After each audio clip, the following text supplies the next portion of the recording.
Hey up everyone, and welcome back to the FullSendGP podcast. I'm Callum. I'm Matt, and welcome to our Chinese GP race recap. So, what are we going to start with then, Matt?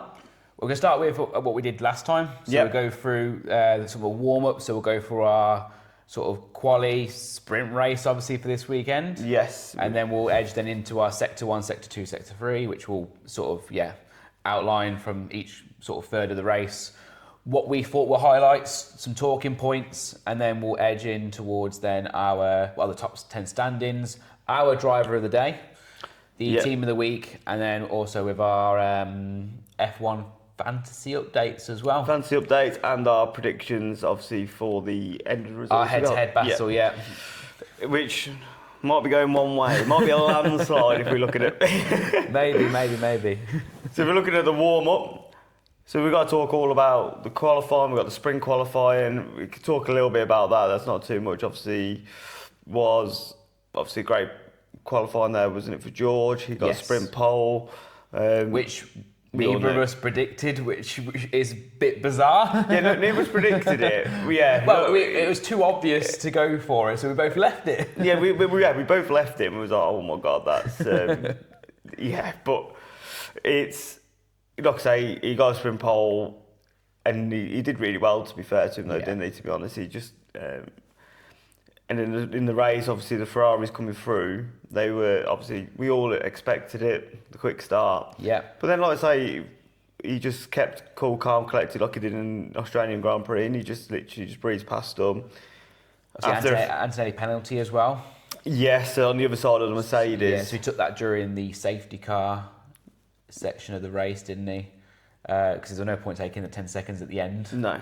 But that's the thing, that's another point for George, though, really, to be fair, because he was, especially with these new regulations with the car, for the safety car as well, to have such a good restart and to make sure to keep it in front of the Ferraris. I think that's pretty good. He's like I say, he has a good one. I think Kimi got, obviously with his poor start, he obviously wanted to make up as quick as possible. Being such a young driver, he probably wanted to just make amends really quick, where, like I say, he crashed into Hadjar and that's what caused his penalty. But then he did come back through the field, but he should have been 1-2, really, shouldn't it? It should have been. It should have been some nice, decent points for him, which he still got, but he shouldn't have messed that up, really, when you're thinking about it. Yeah. We also had, obviously, Lawson and Behrman, two drivers we highlighted, obviously having a very strong sprint race, both in the points once more. And a driver and team combination that isn't working so well at the moment is Max Verstappen.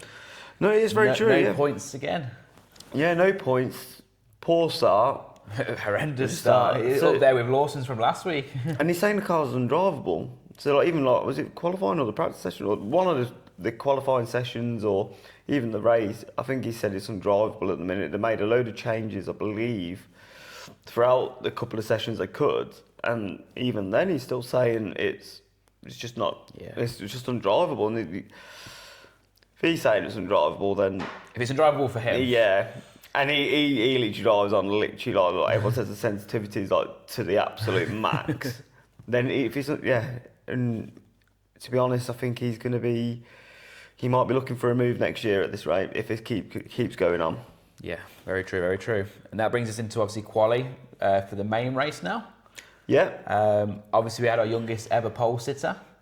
We did, yes. Kimi he did really well. The pressure was on because when you're looking at it, like, I know George had his problems, but the pressure's then on him because it's like, well, you're now the lead Mercedes driver at the moment. You need to perform. You need to put that on the front row in pole position.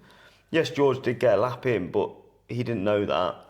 And the pressure's still on, and he did deal with the pressure, and he did do some really quick laps. You don't get labelled the number 2 driver straight away. Obviously, last season we knew what the crack was, but this season, at least with the second round in, Antonelli under pressure with George having his issues. We didn't even know George was going to get a lap until a couple of minutes before the end as well. So it's like he had one shot.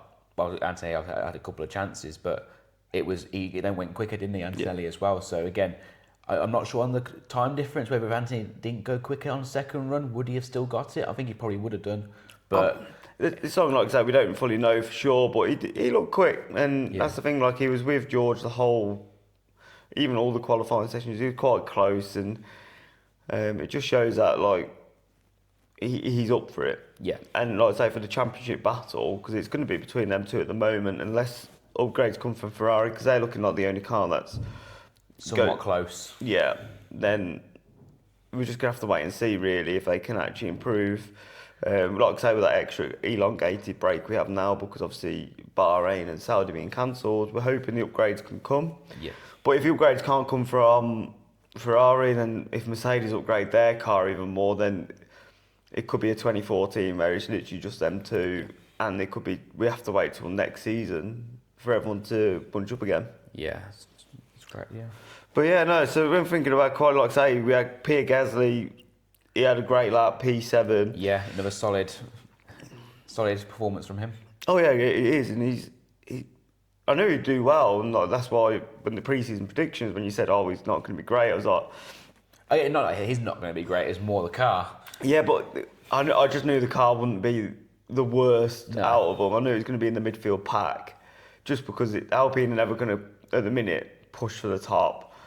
But yeah, he's really getting the most amount of performance out of that car, which is really good to see. You know, well, one lap pace is still strong, and then another team that are struggling one lap pace wise, Red Bull.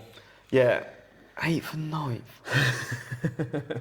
What is going on? No, the funny thing is 8th and 9th. That's actually good for them. That's the worst bit. Yeah. That's their speed. That's their pace at the moment. Well, again, like we've seen, that now Hadjar is going pretty much toe to toe with Verstappen in sessions like that. You can see that there isn't much more. No, and it's good. Yeah, like I say, it's quite mad how that isn't more. Like obviously, in previous years, it was Max is probably like half second or give or take on average, probably ahead of the second driver, and then all the time. But them two obviously being so tightly matched, and like that car's not performing as well as it's not performing at all really. I just don't know if Red Bull are going to get, you know, this new engine that obviously they're doing, and they're going to be able to. Have they put too much pressure on themselves? Why didn't they go out for a deal for another engine? They could have really thought. They could have just paid the money, and you could have gone. Even if you got the Ferrari engine, you'd be in a much better position. Or pay even more, because obviously I know that it would have been a lot of money to go for Mercedes. But I don't think that would have happened. No, but obviously McLaren are already there though. They're the constructors, so you think. I think they needed to really get a blank check out and go to the other engine manufacturers and just go, look, we want your engine. They always do it different though, don't they? They always, again, it was... Really had Renault, then they went to Honda, when Honda was meant to be, well, they had poor performance at the start, yeah. But, yeah, and obviously they're definitely not going to go back to Honda because it's not going well. No. But yeah, no, and like I say, another team that's struggling though is Williams. Yeah. In your top? Yes, very much so. It's not looking good, is it? No pace, one lap. Again, going back to Australia last week, again in the race, not much either, so it's, yeah. No, the only hope they had of getting out of quality was Lindblad making a mistake. So when he made a mistake, obviously his time wasn't, it was literally, I believe he was 15th or around that area.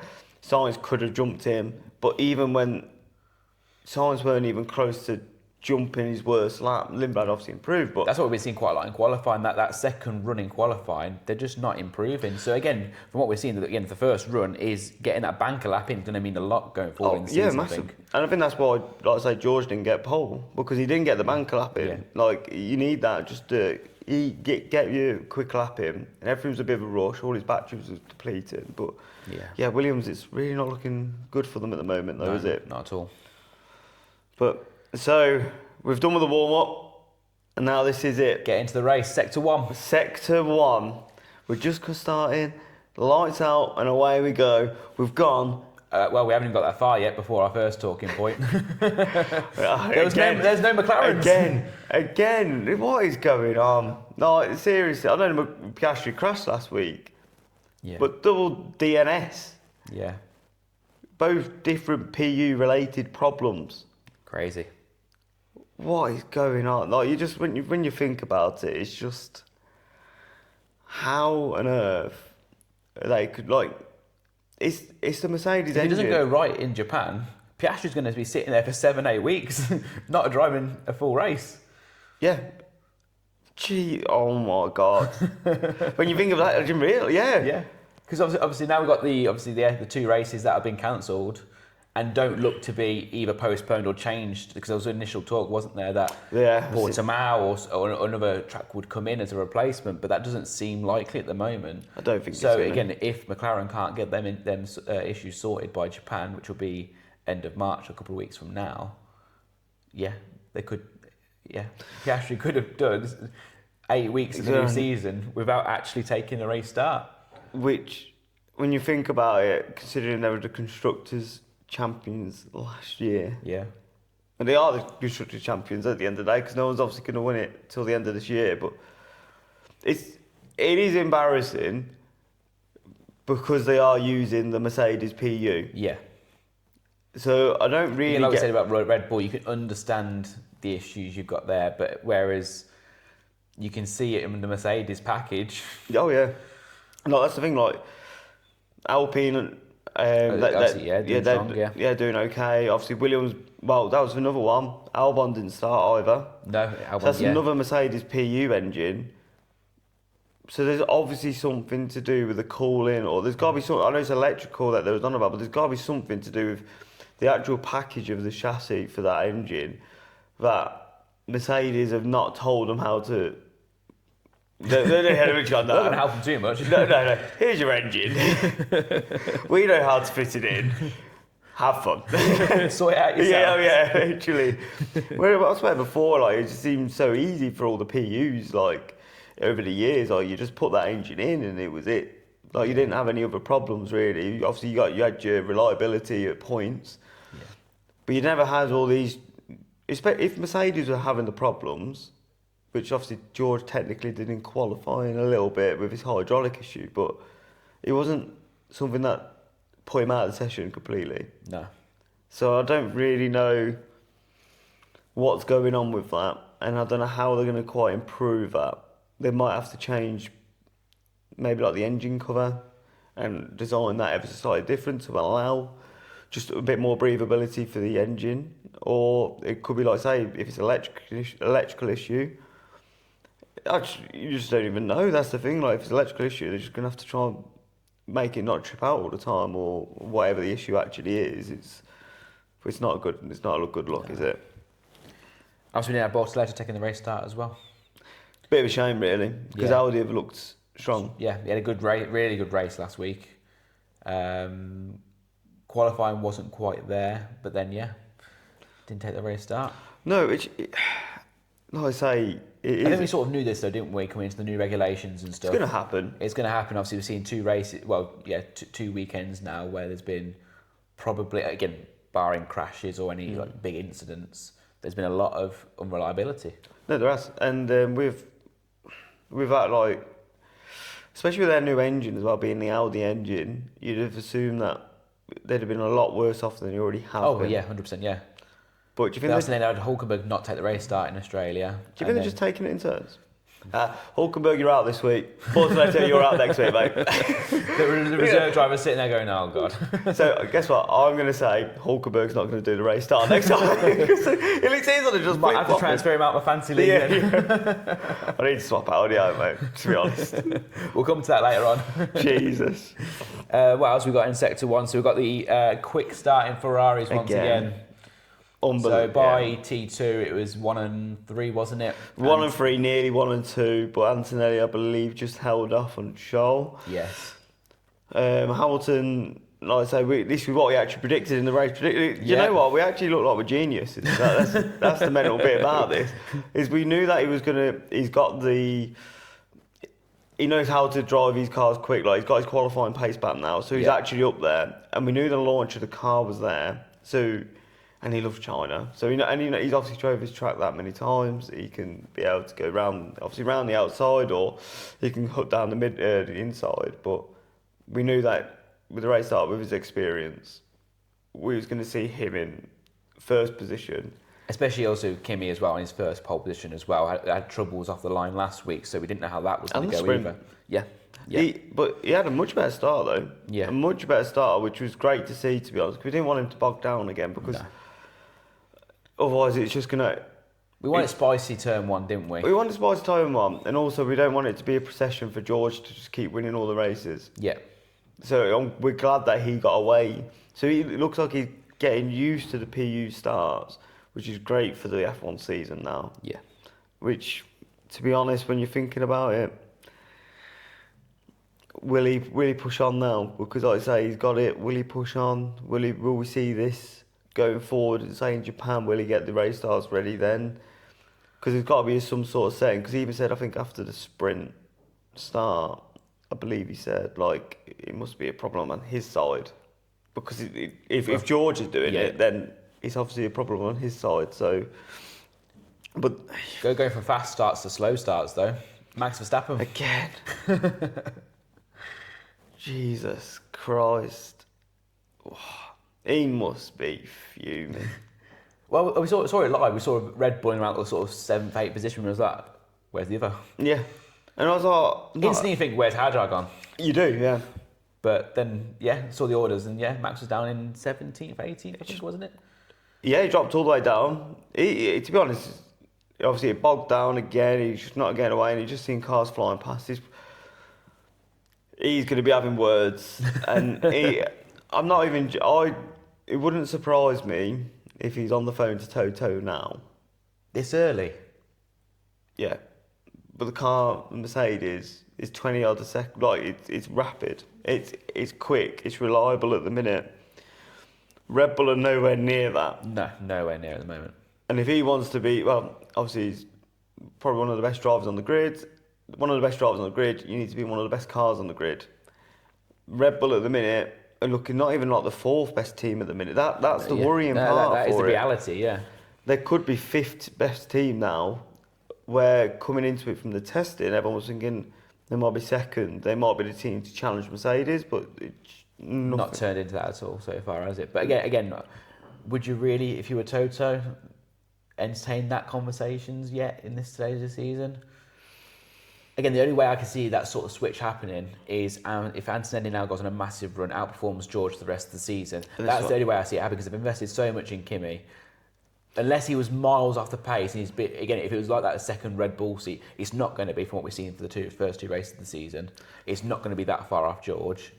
No. Again, there might be streaks that they both have, but ultimately, I don't see Antonelli being massively off George for them to go, that's it, you've had your second season, now drop you, bring in. Yeah, they won't drop Antonelli. They definitely won't. And also Toto as well, after the Rosberg Hamilton 2014 onwards, it's like going back to that dynamic. I'd expect it to be George versus Max. If they're that far ahead and they're going to win the constructors anyway, they're going to have hopefully 2 happy drivers. Why would you go back to do that? It's Max Verstappen. I think that's the only explanation you need. Sponsors and money. There's always a driver, isn't there? Like him and Kimi would be great together. Him and Russell would be. It'd be entertaining. It'd be fireworks together. But I think George has even come out and said he'd happily have him as a teammate. Yeah. Which is I think, as we've seen in like the sprint thing as well, like when it comes to the interviews, it just seems like George and Kimi, they're just not getting on, which you don't have to get on. They're just teammates. It's not like they have to get on. They're both just driving a car at the end of the day. But when you think about it, it just seems like really awkward. Where Hamilton was coming up and they're having like with Antonelli and just having a chat, It just seemed like something's not right there. Okay. There's something upset the apple cart, I think, between the two of them.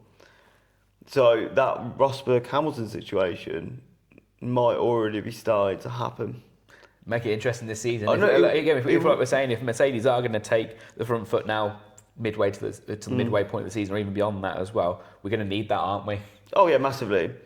But then, like I say, the thing that massively needs to improve is Aston Martin. Yeah. Obviously, Lance Stroll broke down and just parked up basically wherever he wanted. Which brought out the safety car. There's probably multiple chances of going somewhere else. Oh yeah, easily. He's just parked up there. Now I'll stay here, mate. It's fine. Give me the parking fine. I'll pay it. Don't worry about that.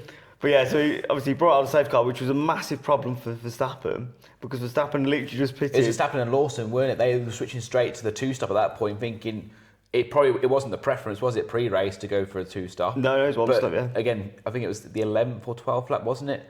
It hadn't even hit the 15-point lap window for the soft tyres to even come in. For the projected one-stoppers, for on the soft to go to hard, they were saying around 15 to 21 was your window. When they come in at like say lap 11, 12, give or take, was all like, oh, what's going on here? And then for the very next lap for Aston Martin to break down, then to cause a safety car. I think Max and Liam were down 14th, 15th by the end of that safety car, and maybe even more. And a lot of the grid at that point had pitted. So all we had was Colapinto and Ocon, I think, were the only two that were originally on hards that were still in the top 10 that obviously didn't need to pit, because again they would have messed their own strategies up had they come in. Yeah, exactly. And I think, to be honest, when you think about it, like, they've had a really bad safety car period.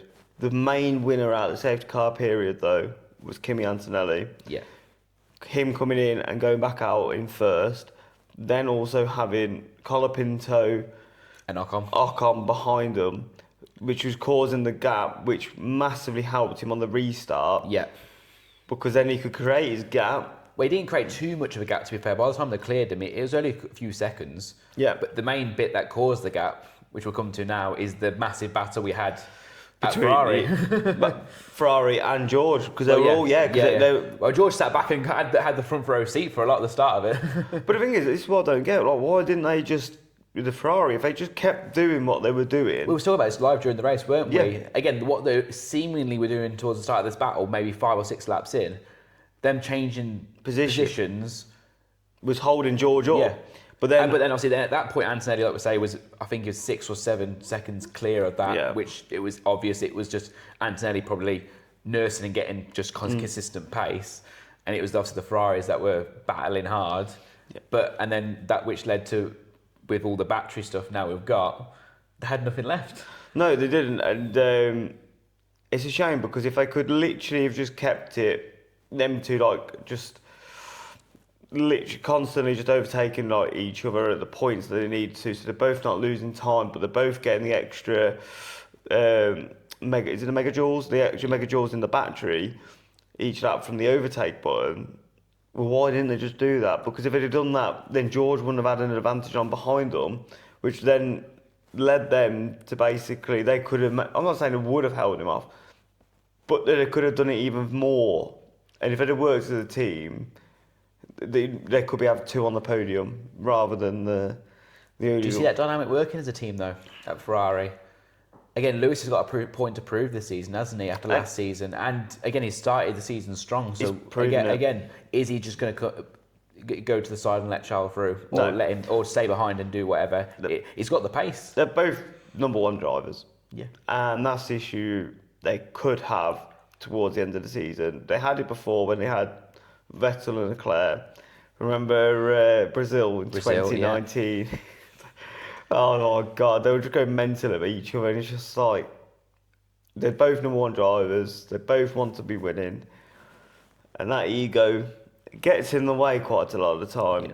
And especially at this early point in the stage, luckily you haven't really caused any contact. And there's a few close turn ones though at this Grand Prix this weekend where obviously the camera angle going into T1, I'm like, one of them can go around here. Oh, easily. And that's the thing. Like it was quite worrying really when you think about it, because they don't need to do that, especially when they know they're going to get 3rd and 4th.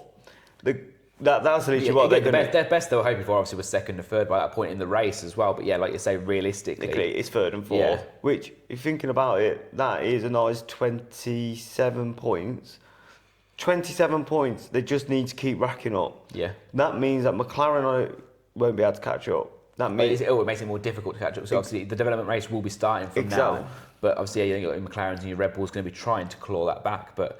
again, the gap could be too big by round 5, round 6. Exactly, and the thing is, you hope Ferrari can actually improve a car and obviously try and battle Mercedes, which is what everyone wants, because obviously we want more people battling for the win. But yeah, you can't see... I'm glad they've been able to finish all the races, which is the main thing, and they haven't taken each other out. if they take each other out at this point, when they have a car that's capable of getting decent points and pulling away, and it's almost reliable, a guaranteed podium. Exactly. At this point, if they mess that up, then you're really thinking this isn't the driver lineup. At the minute, it's working, but I think when McLaren and Red Bull come into the mix and they're all more competitive, will they work together? Don't know. Last year we'd never seen it because Hamilton was always off the pace. Yeah. This year we could see fireworks. And Ferrari at times were off the pace anyway, weren't they, as well? But now Ferrari are on the pace and both drivers seemingly are fairly on it.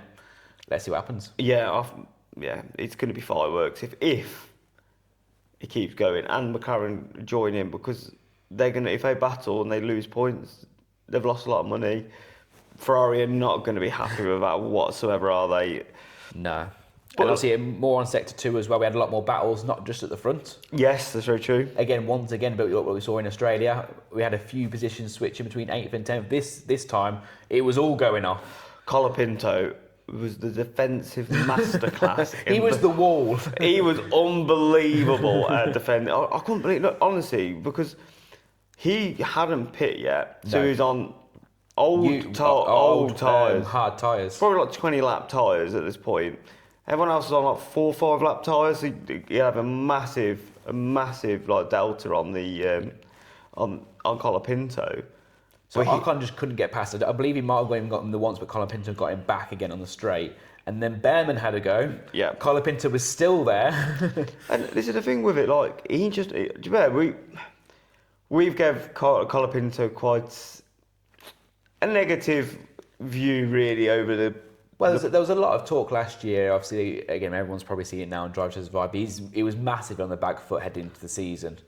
Obviously, that's why we predicted him down so low. Again, with Flavio and what could happen and stuff. But he showed a lot during the Chinese Grand Prix, a lot of good stuff that's definitely going to hopefully give him some confidence going into the next few rounds. I think he's learned how to use the battery as well, to be fair, to be able to... it's clear, isn't it? To be had that massive tyre deficit and still stay ahead for a good 5-6 laps under these new regs. Yeah. We haven't seen that yet. No, because he positioned his car really well, especially the one that was really smart from him was in the, I don't know what corner, it might be corner 5 and 6, you know, the S-bend sort of bit. Yeah. I believe Ocon tried to go for it, but he reread that and he just put his car in, like, not like in a bad way. He knew where he was going to go, and he just put his car there, blocked him off. And do you know what? It's art of defending that we need to see in Formula One. Yeah. So far, the racing in Formula One this year has been so much better than it's been over the last probably 5, 6... Mate, but to be honest, you got to be talking quite a few years now, really. It's hard to think back to the exact season where we've seen this many overtakes and this many battles. Yeah, and this many talking points for us to talk about as well. Yeah, these podcasts could be like 4 hours long at this rate. Oh, God, I feel bad for you guys watching us. But yeah, no, it's a really good thing to see, to be honest. There's a lot of overtaking. That means the newer fans that have come in, obviously from Drive to Survive, they're actually going to enjoy it now, and I think they're going to bring more and more fans in. Like, there's more and more social media points being put out there by, like last week there's a lot more overtakes. This week there's going to be a lot more overtakes as well. And it just shows, because no one wants to watch a train of cars go round. No. And the drivers were quite vocal about this, weren't they, after the sprint race? I saw George come out and Charles in particular saying, that was fun. Yeah. That's what we want to see. Again, from what we saw from Drive to Survive, the highlight of the season for them last season was driving Lego cars around Miami. Yeah, because they could actually battle each other. Exactly. And that's the thing, like, we need that. We need the battles. They need the battles, because at the end of the day, you don't really want to be just sitting, like, especially someone sitting there in, like, say, 7th position last year. No one in front, no one in behind, or he couldn't get in front. They couldn't get close enough to do anything, but then likewise, you're not going to ruin your tyres by being in a second, knowing that someone's a second and a half back and they can't overtake you anyway. It was just a procession, weren't it? Yeah. It was literally a qualifying formula, where literally as soon as you got your first, second, third, that was your first, second, third for the race, unless something massively went wrong. And normally, again, like as we said, race starts were just, that was the procedure. That again, typically, you won't see drivers messing up with the PU and going further back. Yeah. And to be honest, like I say, it's a great start. Like I say, that battle between Colapinto, Behrman, Ocon, Gasly, and Verstappen, which you never thought would actually be in that battle, but was a great battle, and like all the drivers kept it clean until Colapinto and Ocon. Yes. Obviously, this was after Colapinto's... This was more into sector 3 of the yeah, race it was now, wasn't it? Yeah, it was the final section, which didn't have a lot of talking points anyway. No, but obviously the two drivers we were saying that were sort of not benefit from the safety car, obviously they couldn't pit, so if anything it was a disadvantage, but then they both had to pit. I think Ocon went first, so he was on the fresher tyres. Yeah. Colapinto then pitted, obviously colder tyres, and he slightly defended into T1. Ocon seemingly lost it a little bit going into the corner, and then... It was a stupid move, to be honest. They shouldn't have gone for that. I know, obviously... There'd be plenty of tyre. Again, he would have had plenty of opportunities for the rest of the lap that he still would have had that tyre advantage. Oh, yeah, the thing is, the tyres weren't even warm. If he'd have literally just stayed behind Colapinto, going round T2, T3, he'd have got him in T4. Yeah. And it'd have been such a nice, easy overtake that, like, why didn't you just wait? It was too eager to go for it. It's disappointing for me as well, because at that point, obviously, he was having a strong race, and I had him as the overperformer for the weekend as well, which obviously is not going to be the case anymore. No, like his 10-second penalty, I think he deserves that, because for one, he's actually made contact and they have spun. That has caused a lot of issue for Colapinto's tyres at the end of the day. Like, so because they're not going to be fresh now. They're going to have that wear. They'll probably have the flat spots, obviously. Luckily for Colapinto, I think it was tyre on tyre, wasn't it? So it wasn't into the obviously the sideboard, yeah, which is great, but also he's lost a lot of tyre life. He's lost a lot of, like, he had fresh tyres and have already probably gone down to maybe like 75%, like, straight away. And to be honest, why are you going there? Like, I know Colapinto had such a wide line and he was coming in, but he was literally going for... We haven't seen the onboard yet, because we're going to look at after the race, but Colapinto seemingly, whether he noticed he was there and trying to close him off, but he just sort of come back onto the racing line as he had the track position anyway. And yeah. I think he's seen him, but he thought he was just too far back, so he could actually just do like a proper racing line, clip the apex and then go back round. And I think Ocon thought, because he was so wide, there's going to be a gap at the... And then he seen Colapinto go in and he went, that's why I think he started to lose it, because he was there like, crap. And you could see he started to lose it before he even touched him, because he was there, he didn't... Which, to be honest, Ocon, you're not a rookie, mate. You've been in the sport years. You should know when... That's the pressure, though, isn't it? Of having a teammate in Ollie Behrman that's consistently, well, like we said on the really pre-season predictions, that outperformed him throughout most of last season, particularly the second half. And that sort of consistently is carried on to this year. Yeah, and to be honest, the worst bit about Ollie Behrman at the minute is that Charles and Lewis are doing a good job. So Ferrari might He's not... He's putting himself in that window, though, hasn't he? He's putting him in the window, but if M2 are going to do a good job in Ferrari, he's not going to get the promotion anytime soon. No. But like we say, if they were to keep battling and causing a lot of damage... But Behrman's that number one driver as well. You can tell he is a number one driver. He's beating Ocon. He wants to be leading from the front.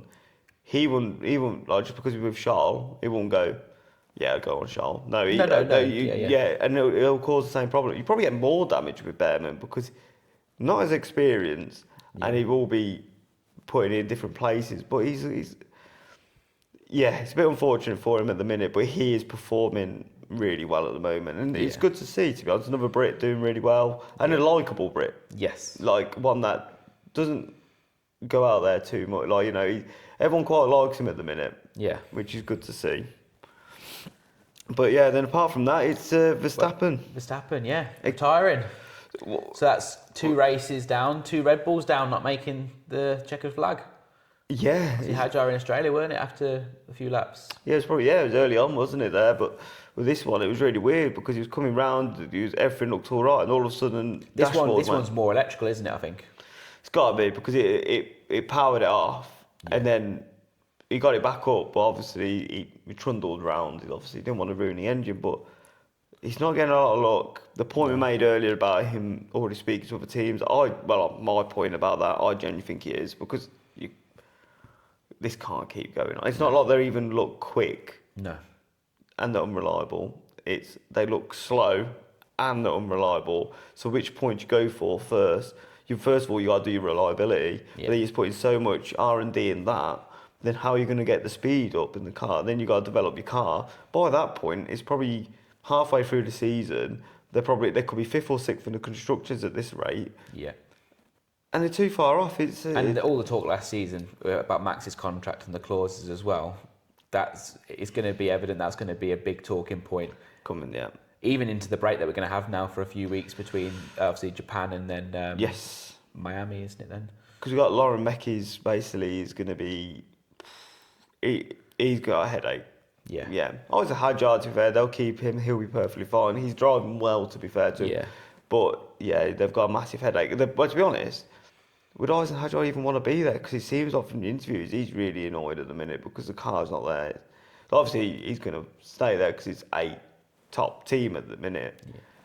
But they could become a midfield team. And Red Bull can't afford that. They just can't afford it, especially with how much money they're spending on drivers and marketing, and they spend so much money on all that sort of stuff. They need to recoup the rewards, don't they? And at the minute, they're just not. It's quite worrying, to be honest. Yeah. So we've got checkered flag, haven't we? So let's do a roundup of the top few positions then. So we're going to do a roundup quickly of the top 10, aren't we? Well, the overall results from obviously the Chinese GP. And then probably the overall standings as well. Let's see who's making moves. Yeah, we'll have a quick look at that then. So the race, if we get the results up now. So top 10. So obviously we have Kimi taking his first maiden win, which is absolutely amazing at the age of 19. And to get that in the bank early on in the season as well. The pressure's off him now. Again, after Australia, he wasn't too far behind George, but obviously George probably would have paced himself towards the end to make that gap look a little bit shorter than it probably would have been. But at least that now Kimi keeping that gap consistently to George after George got past the Ferraris, it showed very strong pace as well. So hopefully that'll be a confidence boost now going. Yeah, exactly, and it does show. Like, to be honest, one of my favourite drivers is obviously Mick Schumacher. The point was proven when that Haas looked really good in 2022. Well, not really good, but the points performing car. He could have got points early on, but he didn't. The pressure mounted and mounted and mounted, and then again, well, I was saying about Red Bull's performance at the moment as well. That talk of Max would have only intensified even before midway through the season, before summer break, had Kimi not got a win under his belt early on potentially and just getting podiums.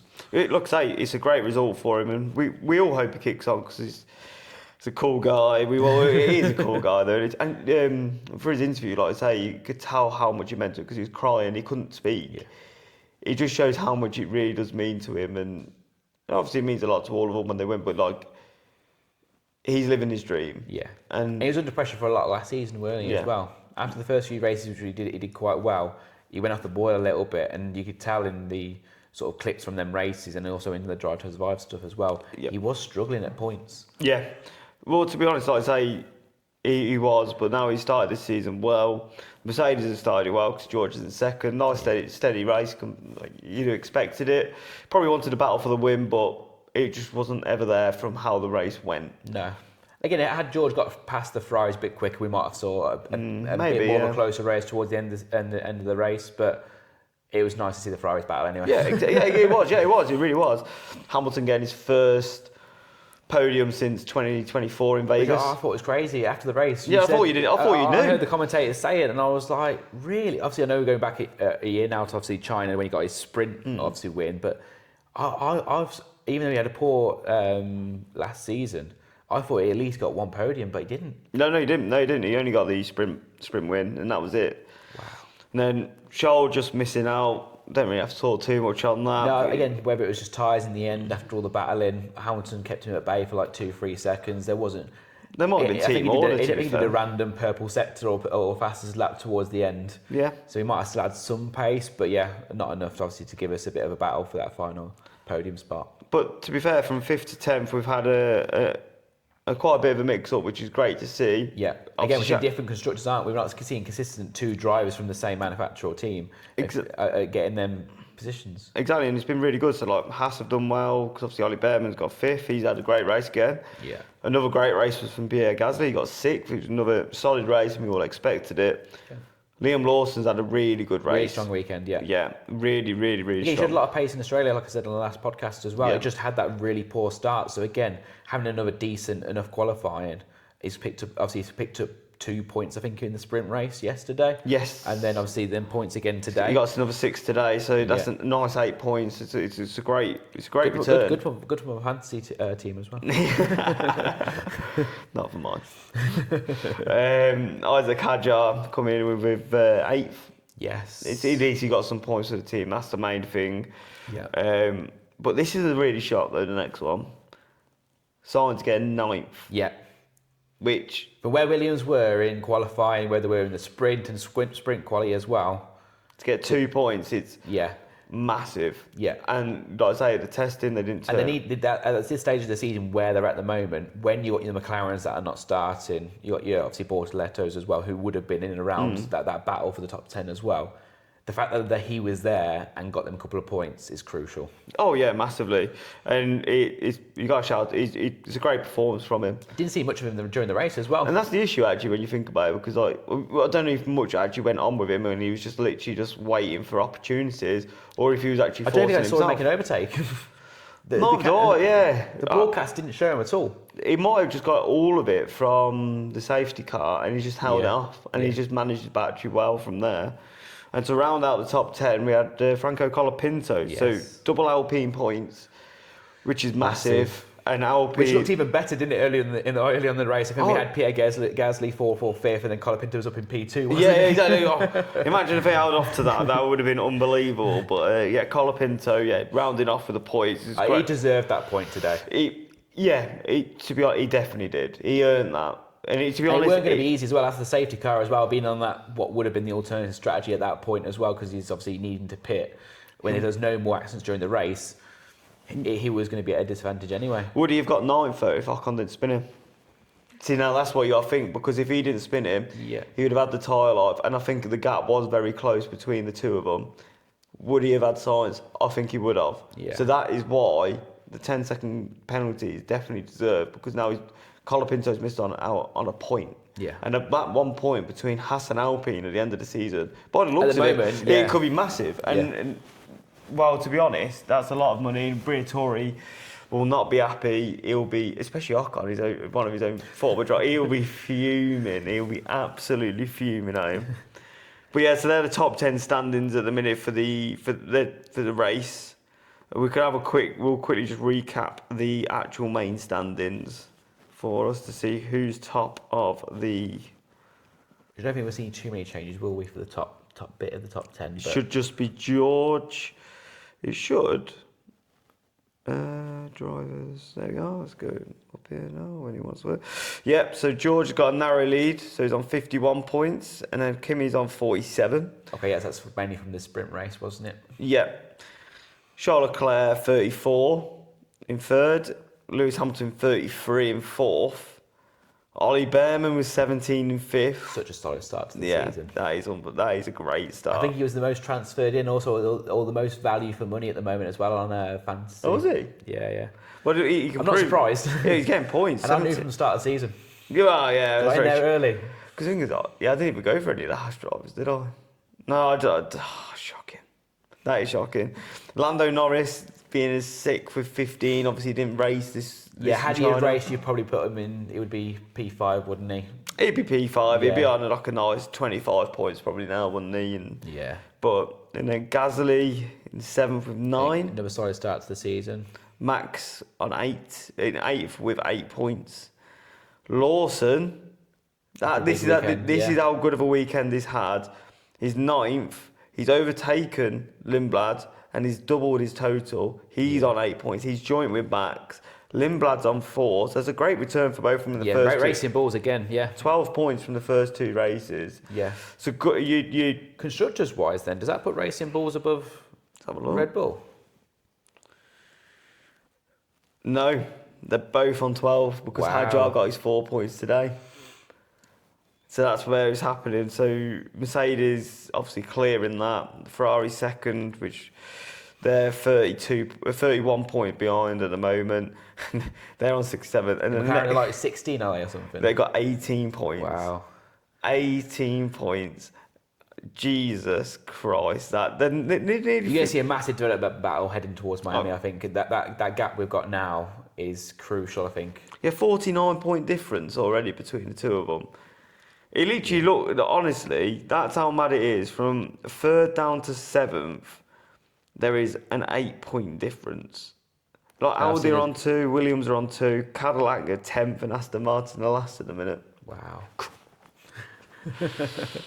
But I want Cadillac to do okay. The only thing is, we've got give them a shout out. Yeah. Again, we'll jump to them first. Actually, we do Team of the Week. So we had them as our notable mentions as well, didn't we? So both drivers finishing the race. It's a massive boost. Obviously, I know it was at 13th, 14th. Obviously, a lot of them because obviously loads of people retired. But for them two to both just finish the race, get the mileage in, get used to the cars again. And they had little battles between them, which made it a little bit spicy. Well, especially at the start as well. Yeah, exactly. Perez thought, you know what, I'm going to take him out. You can tell he's had a year off.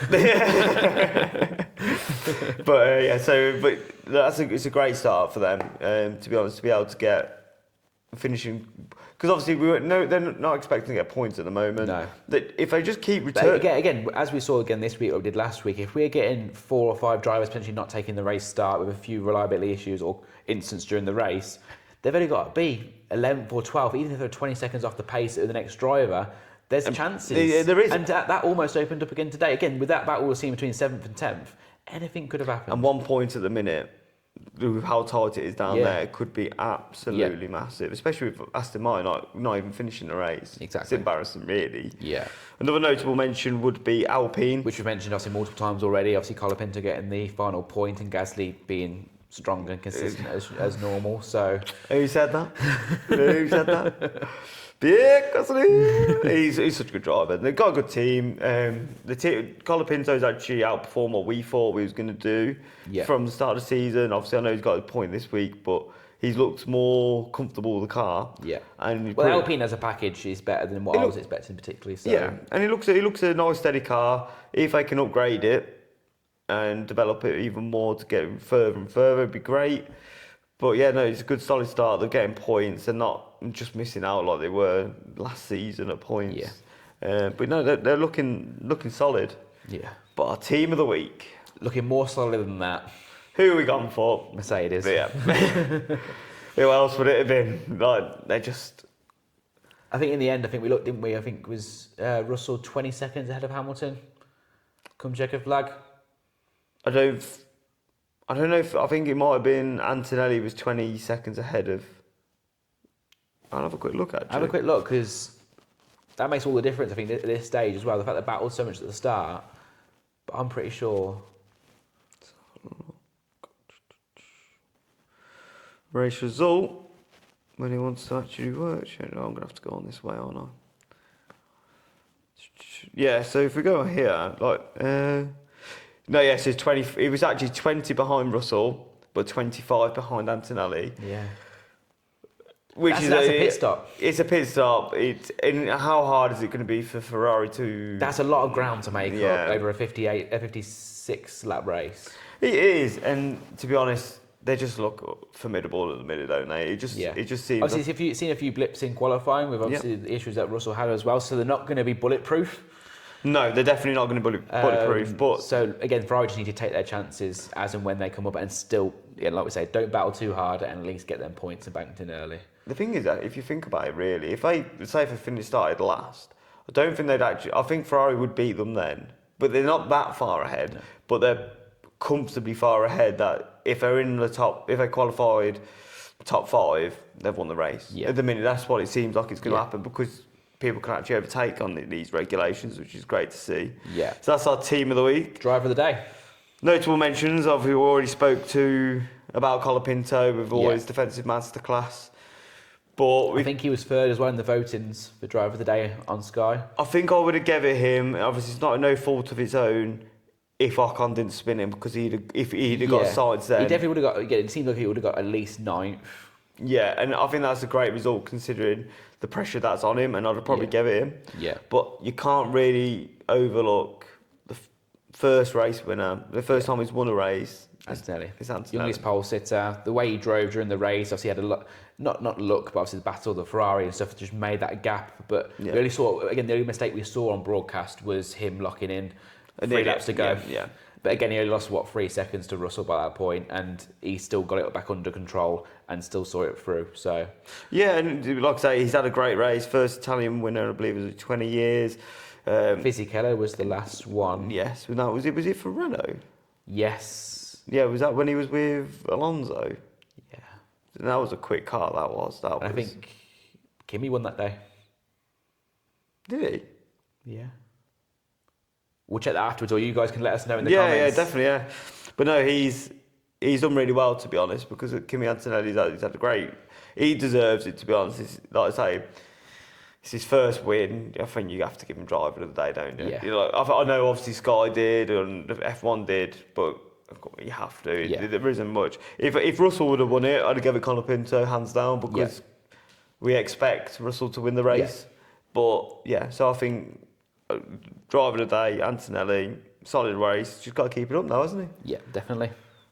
Moving on to F1 Fancy. Let's do some shout-outs. Hey, let's do some shout-outs, eh? We're already being confident because we know we're not shouting ourselves out this week because we've had an okay weekend, haven't we? But I haven't. I haven't had a great weekend. Provisional points, hang on. Oh, these are provisional as well, so... Yeah, they are provisional points because obviously we're doing this straight after the race as we're in Portugal. We have to fly home later. So, and we're going to enjoy more of the sun as well. Yeah, definitely. If you can get it on yours, because for some reason the iPad is not working. Let's have a look. I believe I got 100 and... I'll get my phone because I know I got it on there. I believe I got 150 something points, which I thought, that's not a bad race weekend. Then you look at everyone else. Then you look at mine. Yeah, you got 270. Do you get 271 or something like that? I believe you got 271. Let's have a quick look. Let's look at leagues. That's the more all important. No matter what we've got, ultimately, it's where we actually are at the moment. Yeah, so I've got 272, if I'm reading that correct. Yeah, so George Russell with a ×2 boost with 78. Yeah. Hajar for 10 points. Liam Lawson with a solid 27. Ollie Behrman with a solid 21. Only Nico Hulkenberg with a -3. Haas F1 34 points, another solid weekend for Haas. And then obviously Mercedes with another 105. So that was a very strong weekend. Yeah, mine's actually, I've lost points since I last looked. So I'm down to 132 now. So I had George Russell ×2, 78, which is nice. Charles, who got me 40. Pierre Gasly got me 13. Bortoletti obviously didn't start, so -14. Lindblad got me -1. Audi ended up getting me -14 because of that. Alpine, though, got me 30, which is good, solid points. But any early thoughts on next race? 2 weeks to think about it now. You're going to make another change? I need to change the constructors. Like, they're just not outperforming. Let's shout out one of our newcomers, Alex Damasio. He's got 269 points. From one race weekend, that's really good as well. Yeah, it is. Charles with double times points with 80. Kimi Antonelli with 66. Shame you didn't double up on him because that'd have been a nice 132 points. Ollie Behrman with 21. Gabby Bortoletto -14. Lindblad -1. But then constructors wise, 88 for Ferrari and 29 for Red Bull. Solid. The one who got the most points for our race weekend, I believe, it might actually be yourself, to be honest, if we go... Oh, I think so. Yeah, because they've dropped points. These are projected as well, because this still could change. So what, you got 270? 272. You've got 272? I genuinely think... Yeah, I think yours... You're the fast. You've got the most points in our... There you go, Quaff. There we go. You know what I'm talking about. Exactly. Now who's got the worst one? Oh, God. It's got even worse. You mentioned this to me as soon as the race has finished. I haven't actually seen the points until now. It's somehow got worse. Oh, no. Mitch Jones, Verstappen me winning. We're not stopping you winning, you're stopping yourself from winning, mate. With a whopping was 25 points. Lando Norris with the ×2, -20. Verstappen, -2. Sergio Perez, 15 points. What a return that is. Yeah. Fernando Alonso, -14. Valtteri Bottas, -2. Audi, -14. But then his Cadillac brought him in 12 lovely points, rounding it off as a -25 for us. Which puts him on 18 overall. Yeah, to be honest, he's not far behind Molly, to be honest. It can only get better. But he's not really, because he's got worse. It can only get better from here, though. Well, not really, because he can still get Perez and Cadillac to not finish, and then he's got red. He's got to look at a couple of transfers, I think, there. I think it's mainly... A couple? The team combination probably isn't there and strong enough, I think. And his drivers. Needs to get rid of Alonso. It's just minus points every week. And also, as well, in terms of the cost cap and the values of the drivers as well, that'll only be going down as well. Yes, yeah. So moving on so we've talked about the F1 podcast, no, the F1 fantasy, sorry. Yeah. Now we're moving on to our pre-season predictions. Yeah, so pre-race predictions. Pre-race predictions, yeah. So even though I was quite pleased with that fantasy result, now we need to. This is where it really matters between me and you. Oh, massively, yeah. This is it. This is the Silverstone trip. We just need to follow this. So like, subscribe, and comment. So let's start out. We can run through these pretty quick. Yeah, we can do. Sprint pole. I went for Kimi Antonelli. You did. Unfortunately, that's 0. I went first on this one, didn't I? So I obviously should have gone for a certain Mr. George Russell. Yeah. But didn't. I went a bit more. Well, not completely rogue, but I went for Hamilton. So we both don't get a point there. No. So, and then sprint winner, I went for Hamilton. I went for Russell. It did look likely, but didn't happen. Which obviously Russell, is an easy win in the end. Yeah, so that's a nice 1 point for you. I think that's where it ends. Yeah. I don't know, to be honest, actually. I'm looking at mine and I've actually lost a few more points than I thought. Jesus. I think we worked out there's 15 points up for grabs on this weekend because we've got our home driver in, obviously Bottas, but yeah, we haven't picked up many here. So, outperformer. Yes. Who did you go for? So I went for Esteban Ocon, which, can't have it. Again, for the first half of the race, put himself in the mix. Yep. There was a chance, but definitely wouldn't be voting back myself on that one in the end. I went for Hulkenberg. He wasn't an outperformer, no, but he was a better outperformer than the one that me and you had. So I'd say I get a point for that because it was between us two and I beat you on that. Yeah, no. Only just because if Ocon didn't do that thing, you'd have got the point. Yeah. Because obviously Ocon would have still finished in the points at that point. Obviously had a strong race up to that point. Obviously the penalty and finishing outside the points in the end, yes, it looks a lot worse. So definitely, giving you the point for Hulkenberg in the battle. Again, in terms of the outperform, we was looking for it, weren't we? We was trying to find. Realistically, I think it's going to be after Colapinto for the 2 points had one of us chosen him. Yeah, I think so, to be honest. Behrman, we wasn't really expecting what he did. Gasly, we expected what he did. Or Antonelli. And it may be one of them three. Or even Liam Lawson as well. A strong weekend all round. Yeah, Liam Lawson probably. So, again, after not scoring in Australia, then probably put him in the mix. So I think them drivers that we've just named there are probably higher than ours. But between me and you, I'm happy for you to give Hulkenberg. Yep, so that's 1-1. Going into the underperformer, who did you go for? Yes, I went Bortoletto. You can't underperform. I think he's actually done okay over the weekend, but I don't think he can count him as an underperformance like we did with Piastri, because Piastri actually binned it. Yeah. Bortoletto didn't even get a chance to even bin it. No. Hopefully he wouldn't. I don't think he would have done, but... To be fair, obviously qualifying, you could look at it and maybe... Again, up to that point anyway, he didn't have as strong as Australia. So that's, again, me being a little bit hopeful for it going into the race and then finding out he's not even started taking the race start. Yeah, I think if he started, I think he was a banker. But not a complete banker, but... It would have been close too. It would, again, because I think you had Limlad, didn't you? Yeah, which I wanted as well. And again, there was elements in that race where we did see him... He made too many mistakes over the weekend. Again, like we were saying going into our pre-weekend predictions. Didn't he spin round in the race? He spun round not long towards the end, I think, on his own as well, so it wasn't even under pressure. Yeah. So, like we were saying, obviously, what we believe is a brand new track to him as well. Had such a high of Australia. It could have been an easy banker. And Liam Lawson literally getting so many points. He didn't even score a point over the weekend, Lindblad. and Lawson's got double points over the 2 races, it's a massive underperformance for me. Yeah. I think that is the main underperformance from the people who actually performed in the race, which is not many because they all kept breaking down. I'm trying to think who again was. The only other one would be Ocon.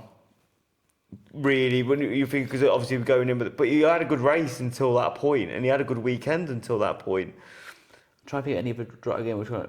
Are we including a sprint or this, or we just a whole weekend? The whole weekend, but the race takes majority, doesn't it? So I'm just trying to think. Not really anyone, to be honest. Again, we expected what happened with the Astons to happen. Exactly. Cadillac, we can't give it to any of them drivers. Can't give it to Max because the car just broke. Like, literally, the car it would be an underperformer. But again, compared to Australia, you could probably put Max in the mix. You could put him in the mix. It's down to the car, but ultimately, throughout the whole race weekend, he was P7 or higher. Yeah. Race starts, you wouldn't expect it from him. But is it the car though? Like, is the car? Again, Limelights done it twice off the lights. Hadjar's not an issue after the lights. Both 2 rookies to their new cars, they've got it off the lights. Obviously, Lawson had an issue last week. We'll go. Yeah, I think Max after last week as well, because that's what we were basing on a lot of it. In terms of performance and consistency. And he didn't actually go through the field at all. Yeah, we'll go with Max for the 2. He'd be the 2 points. Again, you'd expect him to at least get past the Gasly's. He just couldn't. He couldn't, and he was struggling. Even when he got past Limblad into turn 1, he ended up losing control. He had to go off the track to come back on, giving the position back. We never normally see Max do that. Yeah, so we'll give him. He would have been the 2 points, which would have been a bold move going into the weekend. But I'll get the 1 point. Yeah. So that's 2-1 to you. 2-1 to me. Going into pole position. Yep. Who'd you go for? Russell. Which, no points. Which I had the first guess on that one, I think, didn't I? Which why you went in Antonelli. No. I thought I went Antonelli. Oh, I thought you did as well. Yeah. He was screaming in the gym yesterday. I was going mental. There watching it on the treadmill. And you were like, yeah, come on. And then I just seen it and I'm like, crap. Did you not? And then I went for Charles. Oh, no. So that's no points for either of us, which is absolutely annoying. So we know how quick the Mercedes are on 1 lap pace. Yes. And we both didn't get points for the qualifying. It is. It's actually abysmal. Yeah, that's poor from us. Yeah. That is shocking. But then, now we're on to the last place. Yeah. And the last... Who did you go for? So I went for Colapinto after last week. Obviously, he wasn't far off, was he, last week? Because we had, 14, 15 finishes. And he was within a position of that, I believe. Also, just a quick one for underport. It could be Ocon, though, because he actually finished 14th between Cadillac and... They're both Cadillacs. That's his penalty coming into play, though, as well. Yeah, but that's a massive... That's him before underperformed. Well, I think we'll go Max. So I went Colapinto, which, again, looking at the whole weekend from the race, the main race as well, nowhere near, obviously, last play. Well, in positions, not too far off, but in terms of top race time, he had a solid weekend, so it wasn't him. Who did you go for? I actually went for Bottas. So I went for the wrong Cadillac driver because it was Perez, Ocon, Bottas. Well, you edged your bets, didn't you? Trying to get some good points here. And it nearly come off. Because they were battling with each other. All he needed was Perez, if he retired with a couple of laps ago, because obviously he did have a couple of incidents during the race as well. It could have easily happened for you. That would have been massive. It would have been massive, to be honest. And what is more massive as well, because technically this is a good point for yourself, I believe. Actually, it's not. It's not a good point for yourself. No, because we thought it was. Well, we forgot what actually happened before the race, which is the worst team, which we're going to come to now, is McLaren. It is McLaren. I know they had an alright sprint, but I didn't say average really. Well, yes, that's it. I forgot about the sprint for a second. But the thing is, we were saying it based on points, weren't we, for the best team? So technically, but the majority of it is the race, and McLaren to not even get both of their cars out. That's the worst team, especially for being the Constructors' Championship and they have a Mercedes engine. Yeah. I think for me, they are the worst team. Yeah. It's not Aston Martin this week, which we all thought it might have been. And they both retired again, though. That's the thing, isn't it? But the thing is, at least they started. Yeah. At least they actually got out there and Alonso got all the way up to 10th at one point. Yes. And got further than probably what we thought as well. Exactly. So again, I'm more than happy to give it away from what my prediction would have been. Which we all thought to banker. Yeah. Because the other team I obviously went for was Cadillacs. We're both going for Yeah, again, Cadillac's up there for best team. It actually might be, that's the worst, but they actually finished the race. They had a solid weekend, didn't they? They actually beat another car. Yeah. On the road. Yeah. Oh, this is They're on the up now. Yeah, this is it. Yeah, going to best team, obviously, you went first in this one, which was what was the banker.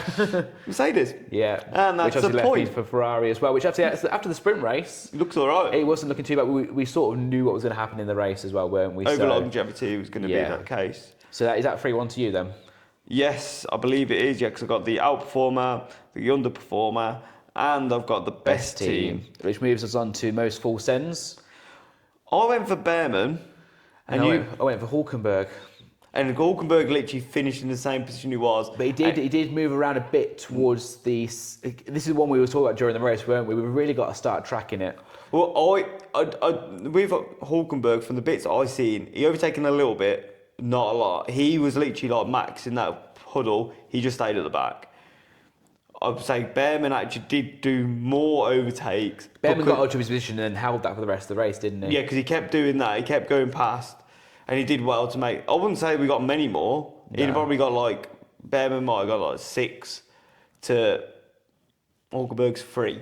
I don't think Hulkenberg did a lot. Because Hulkenberg went up to maybe 8th, 9th, and then dropped all the way back down. For now, what we'll do is we'll give obviously the point to Cal and Behrman. And what we'll do is we'll figure out before the next, obviously, pre-weekend predictions. Who actually... For Japan, and then we'll update the table and stuff and show that on screen and stuff. It probably was Behrman, but let's just double check anyway. Yeah, so that's 4. So at least we need to do that for the end of the season, don't we? Because we had most full sends for the full season as well. We need to. So we've got a lot of graft to put in here to be working out that and tally. It's our main channel. This is who we're meant to be. We're meant to be doing the full sends. But yeah, so that's 4-1 with an asterisk at the minute. Yeah. Going into the podium, I went for Hamilton in 3rd. What a point. There we go. Yeah. Love that. Antonelli in 2nd and Russell in 1st. If I just went the other way around, I'd have been loving life and I'd have got a 5-pointer. But I'll take 1 point. And I'll be taking 1 point as well, won't I? Yeah. Who'd you go for? Leclerc in P3, which was looking quite likely at times. He was, yeah. I was a bit worried. Hamilton in P2 and obviously Antonelli to win. That's a big swing though, because you'd have got you could have had 2 points there. That would have been 4-3. At times in the race, there could have been a massive swing for either of us in their positions because it was consistently changing, wasn't it, as well? But we kind of knew, obviously, George was going to make his way through. Obviously, I was going to have him initially as P1, which obviously you doing it made sure I went for an Antonelli, so at least I got a point there. Exactly, I'm glad you didn't go Antonelli second. If you went Antonelli second, you'd have been hoping to go for Russell, but obviously I should have really planned it, which I didn't. But I should have really planned knowing that you were going to pick P1 first. It would have meant I would have had to go for someone different as well. But yeah, so that's 5-2. 5-2, yeah. Moving into our... Which was 5-4 last week, wasn't it? Yeah. Moving into our home driver / nearest driver, which is Valtteri Bottas, which is still 3,000 odd miles away. Which we're trying to obviously make sure that the people that don't have a home Grand Prix, that they can actually have one. But the weekend as a whole, I think give us both a point and move on. Bottas had a solid weekend. Yeah, solid weekend. But you finished closer to my position than to yours. You went, what was it? P19. Yeah, and I went 17th. Which I was optimistic. What was he in the end?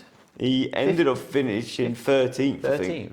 Yeah, because I think... because if Ocon was 14th, Perez was 15th then.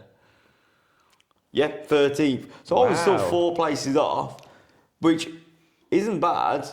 So I get the 1 point. I could have got... both of us weren't close for the 2. No, if one of us got the 2 points this weekend for that would have been pretty special.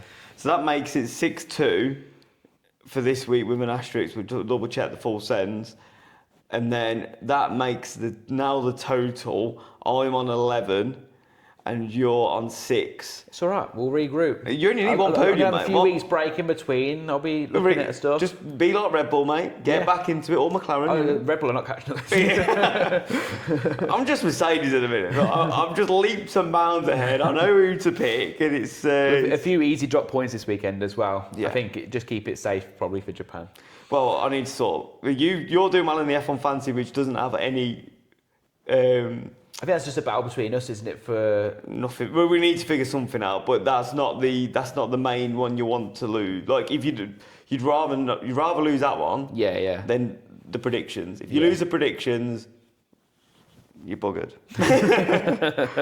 But yeah, if you disagree with any of our outperformers or underperformers or anything, please let us know. And if you like our new setup as well, we'll come back again. Yeah, definitely. I won't mind it, to be honest. It's been nice, 20, just over 20 degrees. Yeah, it's been good. Both caught the sun a little bit, probably a little bit too much, but no, it's been great. Sorry if the audio is a little bit worse in here. Obviously, we're very tall ceilings are very echoey, but yeah, we have to make do with what we got.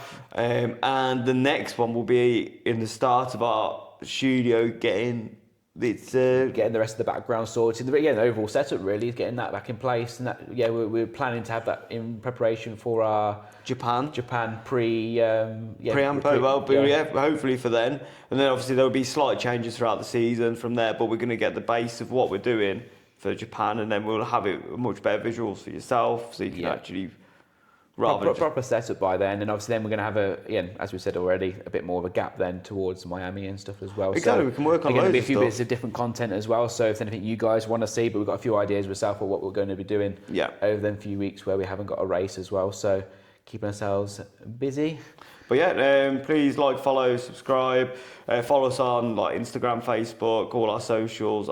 We've got X. We're going to set Facebook. We need to set our Discord up. And one thing we will be setting up, hopefully not soon, probably summertime maybe, depending on how we get on and that. We want to set up a F1 gaming night. So we'll have yourself. Fans against us too. We're going to try and set that up. Hopefully, I think that'll be for when F1 27 or 26, whatever the game is, comes out.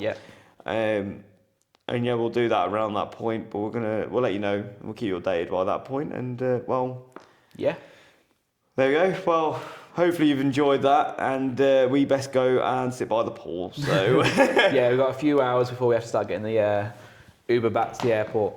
Yeah, definitely. But thank you very much. Any other comments and that, just let us know. And nice one. We'll see you on the next one. Peace.